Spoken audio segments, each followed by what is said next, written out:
Today we're on trail in Sedona, Arizona, reviewing the 2022 Nukeproof Scout Gen 3.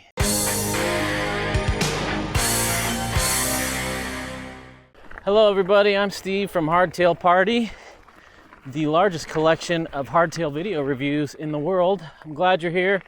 If you're new, welcome. If you've been here a while, welcome back. Today we're riding the brand new 2022 Gen 3 Nukeproof Scout 290.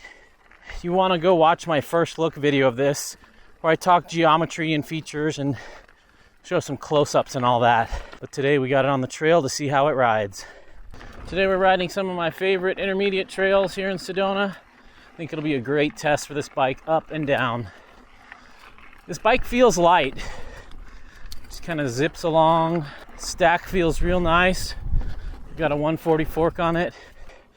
The seated position feels a little long because of that slack seat angle. I've really grown accustomed to super modern bikes, like a 76, 77 degree seat angle. And I really like that feel, but not everybody does. So I'm gonna slide my seat forward in the rails so that I have the riding position that I like on the uphills.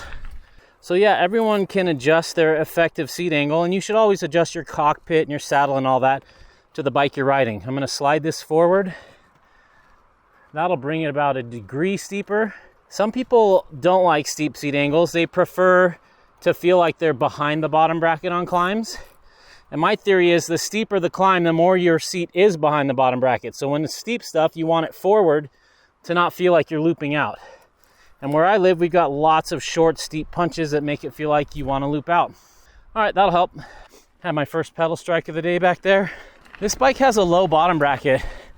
And for that reason, I don't think it'd be good as a mullet or a 27.5 plus. That's just gonna lower the bottom bracket even more. And I've been seeing this interesting trend in some companies where rather than make the reach longer, they're making the bottom bracket lower so it feels more stable without a longer wheelbase. Kind of interesting. It reminds me a lot of the curved down rock in its feel. They both have low bottom brackets, shortish reaches. And this bike's not as long as the trendsetters we're seeing right now. Not everyone needs a longer bike, especially if you're under 15 miles an hour, you probably don't need a long bike. I find the more technical, the bigger my ledges and drops, and the faster I want to go, the more I enjoy a long bike.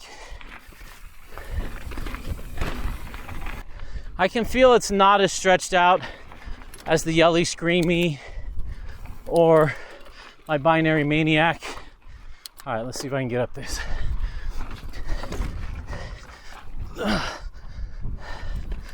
Kind of a tricky climb there.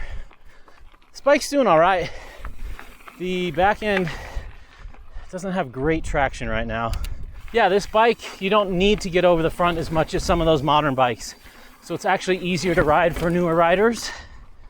You don't really have to do much of anything. You can just kind of stay in a neutral position and pedal, and it does most of the work. Not one of those bikes you have to ride super actively. Now, obviously, good technique's good technique, and you can still ride this actively to get the most out of it, but it's not required. I think this will be a great first bike for a lot of people. Sliding my seat forward that extra 15 mil made a noticeable difference.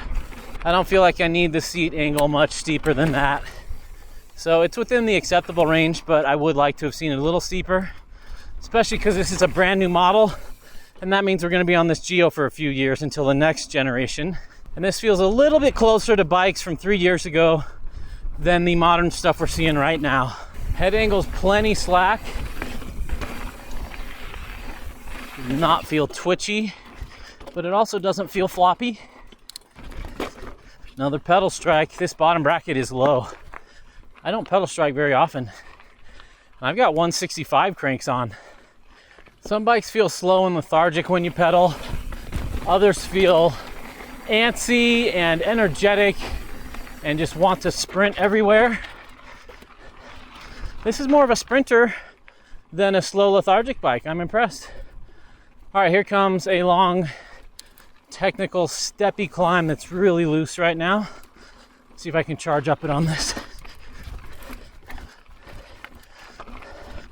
The chainstay does feel a tad long, like it's out there behind me a little bit, especially compared to the front end, but it's clawing its way up this, no problem. This thing seems to be just as happy whether you're riding it at 1/10 or 8/10. Doesn't sprint like my Spot Rocker or that Marin Team Marin, but it's not far behind the Yelly Screamy. Thank you. I'm glad I didn't size up, at least for the climbs. It's really too bad. This all used to be single track through here. Now it's about 40 feet wide. People are just taking alt lines everywhere, and it's hikers as much as mountain bikers.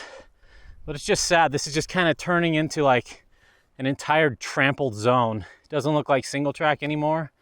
And I think single track's beautiful, and we got to be careful when we go hit a bonus line. And look how wide this trail is. That's 30 feet wide right there.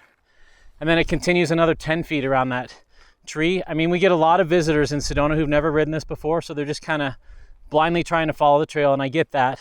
But this is just a public service reminder to stay on the trail and keep single track single. These trails are way more fun when they're single track rather than 40 feet wide, and way more beautiful. But every time I come here, more trees and vegetation have been run over, and there's just 30 lines from here instead of 1 or 2. Kind of a bummer, to be honest. And I know this bugs a lot of you that I say that, but we need to take care of the trails that we do have. It's easy to lose them, and it's really hard to get them back once you lose them. Let's see how she wheelies. Not bad.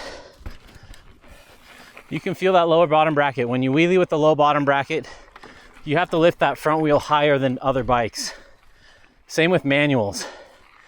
That makes it a little harder to initiate, but you get used to it after a couple rides. Yeah, not bad. Good little slow tech trialsy bike too. All right, I'm a little out of breath. This is a tough one, even on fresh legs and fresh lungs. All right, here we go. Lower the seat a little. Oh darn, I spun out. Every bike's a little different about when you can get on the gas. A longer chainstay will spin more when you stand up and sprint. On moves like these, I'm standing up most of the climb. So I actually like a shorter chainstay because the tire's more underneath me and it won't spin as easily. But if you're super tall, those short chainstays make it want to wheelie and lift. So there's a real delicate balance based on your riding style and your height. I'm going to try that whole climb again. I want to link it all together. This is a fun challenge. I like this one. You need a ton of slow speed balance for this. Just kind of trialsy stuff. Saddle's at 90% height for me right now. Man, another pedal strike there. That's real hard to pretty much track stand there. Lower my saddle a little more. Trying to keep the tires rolling so it doesn't spin. Yeah, we got it. That takes a lot of technique. You got to read the trail and look where the loose spots are and put down power where there's traction and let up where it's loose. A lot going on in your brain on that stuff. All right, we got another tech climb in here. A couple 2-foot ledges. Oh, there's one. You got to keep your pedals level and hop up it or you'll pedal strike on that. That's tricky. Here's a steep slab. You can just stand up and sprint up it because you have perfect traction.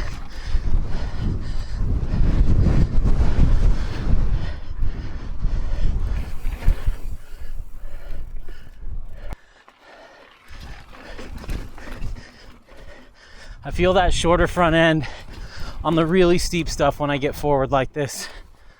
What a beautiful place. Man. And getting out on a bike is such a great way to see nature and connect. This bike sure grabs your attention. That yellow really pops. It's a brighter yellow than the chameleon.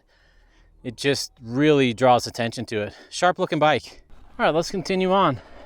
So I've had 3 pedal strikes now. I usually don't get 3 pedal strikes in a month, so I'm definitely noticing that lower bottom bracket, even with these high clearance 165 mil cranks. Granted, this trail's rockier than most. The Geo's not quite my ideal geo for my riding style and terrain, but it's a good little bike. No real complaints. You know what I think would be cool is to build a 275, a 27.5 model with a 120 mil mullet. I think that'd be a pretty cool bike. So you can mullet any 27.5 bike. You just have to run a fork that's 20 to 30 mil shorter axle to crown. All right, here's another big technical climb that a lot of people can't get.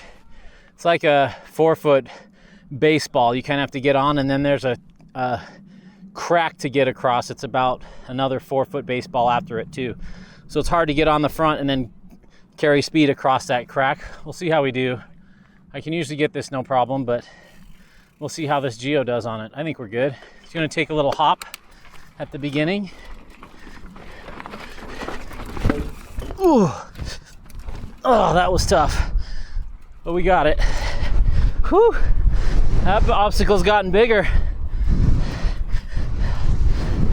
Up on the horizon, you can see the white line. I will never ride that. I have the skills to ride it. There's just no reason to put my life in danger. I love my daughter, and I want to be around for her wedding day. Oh, what a beautiful day. This bike corners nicely. That low bottom bracket is a treat on the corners. Nice and controlled, even at slow speeds. Easy to move around on this bike. That shorter reach means I can get back more if I need to. It nose pivots really well like that. Yeah, it just feels a little bit short on big technical punches like that. Stiffness, it's about like the Chameleon. A little bit softer than the Yelly Screamy, but not much. Not as soft as a Big Al. It does hammer you a little bit, hammers your body. It's pretty happy getting on this back wheel at speed, at least for small little lofts off of things, little 1-foot drops. It'll manual, but you really gotta muscle it to get it to that point with that low bottom bracket. Compared to like the Chameleon or the Binary Maniac or like a Ragley Mbop, man, those bikes just manual. You just think manual and you're there. Pretty balanced little bike. Not a long downhill shredder plow bike, but it's not trying to be that. It's trying to be a jack of all trades. Man, I just had another pedal strike. Yeah, not like an enduro bike per se, nor an XC bike. It's just like they market it. It's just a bike that you go and ride and it's up for anything. It reminds me a lot of that 2022 Trek Roscoe, and just that you're just kind of in a neutral riding position the whole time. Don't need to do anything crazy with your body position. And it's fun. Wheelies are fun. Corners are really fun. Yeah, just a great all-rounder. Yeah, real composed. It's not a scary bike at all. Because the front end's a little bit shorter than bleeding edge, super cutting edge bikes, you don't have to get over the front as much, and that means less front wheel washouts. That's nice. Yeah, good balance between stable and playful. Solid B+ in both categories. There we go. Starting to get the feel of this, where the balance point is. It's a stiffish bike. I'm pretty fatigued from all these bumps. In the past 4 years, I've ridden over 75 modern hardtails. And I have notes on all of them. And I have a bike consultation service where my patrons can pick my brain and ask my opinion about all the different hardtails I've ridden. How does the Chameleon compare to the Yelly Screamy? How does Yelly Screamy compare to the Nukeproof Scout? Or I just bought a Scout frame and I need help picking parts. I do all of that one-on-one consultation through Patreon. I got a link in the description below. So if you want to pick my brain and get my recommendations for you for the best bike for your budget and riding style, I'd be happy to help you over there. It's a service that I charge for because it takes a lot of my time. You pay for a month at a time, and when that month's up, you can decide if you want to stay subscribed for another month or cancel it when you got the info that you need. Love helping people avoid making costly mistakes buying the wrong bike for them. Now, I'm used to slack bikes, and so bikes rarely feel floppy to me unless we've got like a 150, 160 fork on a 63 head angle bike. If you're coming off a 90s or early 2000s hardtail, any modern bike could possibly feel floppy to you, but you'll get used to it in 1 week, I promise. It's a very sensible bike. It's good at everything. I'd give it a solid B at everything. If it were a car, it'd be a Honda Civic SI 6-speed. Very practical, very economical, very reliable. It'd work fine as a grocery getter with a little bit of sport. It's not a race car, but it'll be fun when you take it on drives. And that's how this bike is.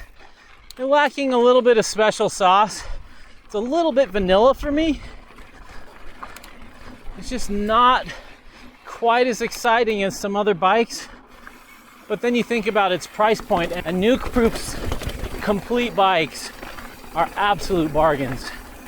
Canyon, Nukeproof, YT, who doesn't have any hardtails, all these direct-to-consumer brands, they really do get the best components for the price. So then the real question is the frame special? This frame's good.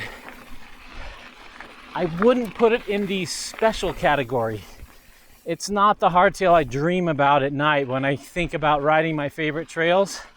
It doesn't really excel at any one thing, but it doesn't really get held back on any one thing either. It really is a jack of all trades.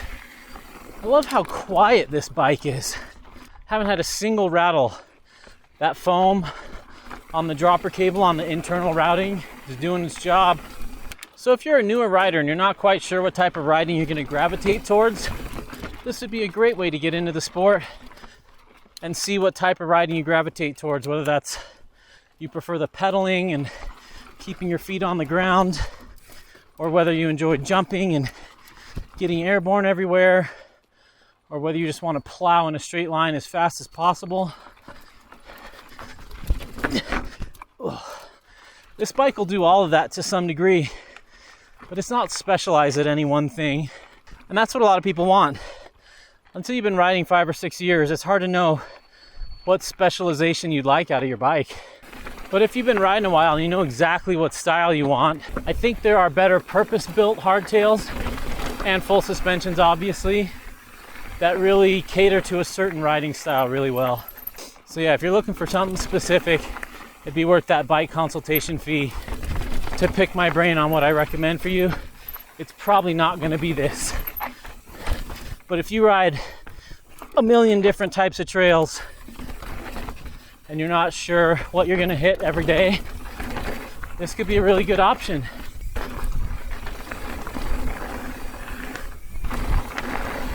If it's smooth, you're not going to have a problem with the stiffer frame, but if it's chunky like this, you're going to feel it. Your wheels are going to get hammered a lot more, and wheel selection is super important on a stiff hardtail like this. You don't want to get really stiff carbon wheels on it, or it'll really beat you up. This is a cool little bike. It does everything quite well. I'm really impressed. I think the changes that Nukeproof made were excellent changes. Most people are going to be able to run a 170 mil dropper. I can't, not on a medium. The bend starts too early and the seat tube's still a little bit too long to fit a 170, but I have extremely short legs. I'm 5'6" with a 27.5-inch inseam, so I'm mostly torso, so I like longer reach bikes, shorter seat tubes, shorter rear ends. Let's talk pros and cons on this bike. Pros, very affordable, very accessible. These are going to sell out quick as soon as they're announced. Another pro is that all the parts from your old Scout or any other Nukeproof model will swap directly over to this. They're keeping standards the same, which I love to see. Another pro is the universal derailleur hanger. Another pro is the huge tire clearance. Go look at my first look video to see what size tires this will fit. Another pro is how easy it is to ride. It doesn't take a lot of skill to ride it well, but if you do have a lot of skill, you can still push it. It rides a lot like the Trek Roscoe 9, the 2022 model. It rides similar to the Wragly Big Al. The Big Al's got a softer frame. The Big Al has a little bit more serious attitude. I feel like the Big Al can charge a little bit harder. And I actually feel like the Big Al's a little more playful. It's probably that slightly taller bottom bracket of the Big Al. Another pro is this rubberized down tube protector. I love seeing that. Even though it's an aluminum bike, I love the ISCG tabs. I don't love how I needed to run all my spacers on the drive side to push the chainring out of the yoke there. I love the cable routing with one exception, this first loop. That's the only thing I'd change. But man, they've thought of a lot of great things. I love the 180 mil post mount brake so I don't have to run any adapters. Graphics look really good. Just a sleek looking frame. I love that it doesn't have a huge gusset here with a long seat tube. Downsides are the frame stiffness. It's not like an anvil like the Common Sol Meta, but it's not smooth like the old Chameleons or the Big Al or the Banshee Paradox. Another downside, it just rides a little bit vanilla. It's lacking some of that excitement. It's still a great bike, and when you factor in the price, really hard to beat for the price. But it's just missing that special sauce that just makes a hardtail kind of come alive and just make you grin the whole time. I still had fun, but it just felt a little bit vanilla. I don't know how else to describe it. It just didn't wow me a lot. So who's this bike for? This bike's for someone on a budget who wants the best spec for the lowest price. Nukeproof, Common Sol, and Canyon have that nailed. And out of the Common Sol and the Nukeproof, I much prefer the Nukeproof frame. Haven't ridden the Canyon frame yet, so I can't tell you how it compares to that. Compared to the Wragly, I prefer the Wragly a little bit more. It just felt a little more lively. It had more of that special sauce that this seems to be lacking a little bit. This bike's for people who travel and don't know if they're gonna crush out a 25-mile day or hit a black diamond or take it to the pump track or hit some jumps. They want a bike that's versatile, that can be a Swiss Army knife and kind of be up for anything. But like a Swiss Army knife that's pretty good at lots of things, it's not the dedicated knife you would get if you wanted a good outdoors knife. You wouldn't pick your Swiss Army knife. If you want that dedicated knife for one purpose, you'll buy that knife for that purpose. This is a jack of all trades and master of none, I would say. And if I were running this bike, I'd run 2.6s on it so that I could get a little bit more softness out of it. Just with how stiff that frame is, a 2.6 would take a little bit of that edge off. This bike is not for people, in my opinion, who are shredding enduro courses or who just attack the trail and ride 10/10ths all the time. I feel like this bike's happiest between 1/10 and 8/10, whereas a bike like the Pipe Dream Sirius S5 is happy at like 7 or 8/10 to 10/10. That bike just wants to be pushed really hard everywhere it goes. It's a very purpose-built bike, and when you push it like that, it really comes to life and it's really exciting. Yeah, this is for people who don't want to pay for my bike consultation service or who don't know what type of riding they're going to gravitate toward. So they just want to kind of make a safe bet that'll be up for anything. And this bike would be up for anything. It can handle it all. But if you really know yourself and you know you want a playful bike or something really great at jumping, or you just like really slow, steep tech chutes or really tech climbs, it's worth getting a bike specifically built for that purpose, in my opinion, because those specialty bikes really just come alive when they align with your riding style. I hope you found this interesting and learned something. Make sure to give it a thumbs up and like it if you like this video, and subscribe if you want to see more great hardtail content. And if you need help picking my brain and you need my advice on the perfect hardtail for you, I've got a link to my bike consultation service in the description below. Thanks for watching. You guys are awesome. There's a party in the mountains and you're invited.